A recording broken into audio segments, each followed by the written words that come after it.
오늘은 유치원 시인에 대해 이야기해볼까 하는데요. 이분은 정말 삶의 가장 근본적인 질문들과 정면으로 맞섰던 작가입니다. 자, 그의 아주 강렬한 시 세계 속으로 지금부터 함께 들어가 보시죠. 내가 죽으면 한계 바위가 되리라. 바로 이 한 구절.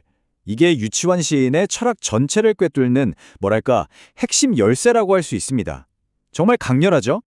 자, 그럼 유치원 시의 핵심을 딱 하나만 꼽으라면 뭘까요? 그 중심에는요, 아주 거대한 갈등이 자리하고 있어요. 바로 이 혹독한 현실, 그리고 거기에 절대로 지지 않으려는 강인한 인간 정신의 투쟁. 바로 그겁니다. 그리고 이 투쟁의 동력이 되는 것, 그의 모든 작품을 꿰뚫는 가장 중요한 주제가 바로 이 생명의 의지입니다. 이게 뭐냐면요, 그냥 살고 싶다 정도가 아니에요. 고통 속에서도 어떻게든 살아남아서 의미를 찾겠다는 그런 맹렬한 다짐, 그런 결의를 말하는 거죠. 자, 그러면 이 생명의 의지라는 게 시에서는 구체적으로 어떻게 나타날까요? 그 시작은요, 바로 더 완벽한 세계, 이상향을 향한 아주 깊은 갈망에서부터 출발합니다. 시인은 이 이상적인 상태를 본질적 생명이라고 불렀어요. 그러니까 우리가 사는 이 현실 세계의 고독이나 고통, 이런 것들에서 완전히 벗어난 아주 순수하고 이상적인 존재의 상태. 거의 영적인 목표 같은 거죠. 이 갈망을 정말 기가 막히게 보여주는 시가 바로 깃발입니다. 여러분, 상상해보세요. 깃발이 저 멀리 보이는 푸른 바다, 그 푸른 해원을 향해서 펄럭이고 있어요. 하지만 결코 닿을 수는 없죠? 이게 바로 소리 없는 아우성인 거예요. 바로 여기가 이 시의 비극적인 지점입니다.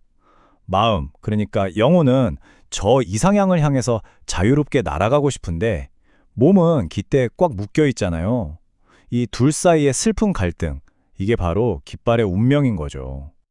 자, 이상에 닿을 수 없다는 걸 알았어요. 그러면 어떻게 해야 할까요? 포기해야 하나요? 시인은 이 거칠고 고통스러운 현실을 어떻게 마주하는지 한번 보시죠. 다음으로 볼 시는 생명에서인데요. 이 시는 우리를 아주 황량하고 쓸쓸한 고원 한가운데로 데려갑니다. 주변엔 아무것도 없어요. 바로 이곳이 삶의 모든 고통과 고독이 압축된 혹독한 현실을 상징하는 공간인 거죠. 하지만 이런 절망적인 상황에서 시인은 무릎을 꿇지 않아요. 아, 인생은 다 의미 없어. 이런 허무주의에 빠지는 걸 단호하게 거부합니다.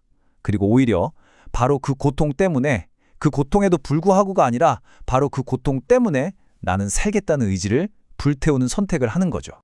이 시의 어조를 보면요, 굉장히 강하고 단정적이에요. 분석가들은 이걸 남정적 어조라고도 하는데요. 이게 중요한 게 이건 슬퍼서 우는 소리가 아니라는 거예요. 이건 차라리 두고 보자 하는 결의에 찬 포효, 외침에 가깝습니다.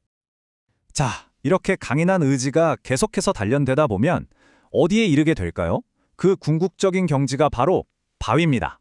여기서 생명의 의지는 인간적인 한계를 뛰어넘는 어떤 초월의 상징이 되는 겁니다. 네, 여기서 우리가 맨 처음에 봤던 그 충격적인 구절, 내가 죽으면 한계의 바위가 되리라가 다시 등장합니다. 시 속의 화자는요, 기쁨, 분노, 슬픔 같은 모든 인간적인 감정을 다 벗어던지고 싶어 해요. 그리고 그냥 비정한 바위가 되기를 소망하는 거죠. 아니, 근데 왜 하필 바위가 되고 싶었을까요? 이게 좀 이상하게 들릴 수 있잖아요. 그냥 죽고 싶다는 뜻일까요? 아니면 우리가 생각하는 것과는 전혀 다른 더 깊은 의미가 있는 걸까요? 여기서 바위는 그냥 길가에 있는 돌멩이가 아니에요. 슬픔이라 애증 같은 감정을 초월하고 고독한 운명을 그대로 받아들이는 상태, 깨지지 않는 침묵의 의지, 찰나의 인간적인 감정을 넘어서 영원히 버텨내는 인내, 이런 것들을 상징하는 한마디로 고통을 넘어선 초월적인 경지인 거죠. 그러니까 이게 정말 중요한 포인트인데요. 감정이 아예 없어지는, 텅 비어버리는 게 아니에요. 그게 아니라 고통을 유발하는 그 감정의 힘에 휘둘리지 않는, 그걸 지배하는 경지에 이르는 거죠. 어떤 고통이 와도 더는 나를 흔들 수 없을 만큼 강해지는 것, 바로 그겁니다. 자, 정리해볼까요? 이상을 향해 슬프게 펄럭이던 깃발에서 시작해서 어떤 시련에도 흔들리지 않는 바위에 이르기까지, 유치한 시인의 이 여정은 과연 우리에게 어떤 메시지를 던져주고 있을까요? 이 흐름을 보면 하나의 뚜렷한 성장 과정이 보입니다. 처음엔 깃발처럼 이상을 갈망하다가 다음엔 생명에서에서처럼 혹독한 현실에 의지로 맞서고 마침내 바위처럼 인내를 통해 고통을 초월하는 단계로 나아가는 거죠. 갈망, 대결, 그리고 초월, 이 3단계를 거치는 겁니다. 결론적으로 유치환 시인의 메시지는 아주 명확합니다. 삶의 의미라는 건 고통을 피한다고 해서 찾아지는 게 아니라는 거예요. 오히려 그 고통을 정면으로 마주하고 견뎌내고 싸워나가는 그 치열한 과정 자체에 의미가 있다는 것. 그것이야말로 진짜 살아있는 삶이라는 강력한 외침인 셈이죠.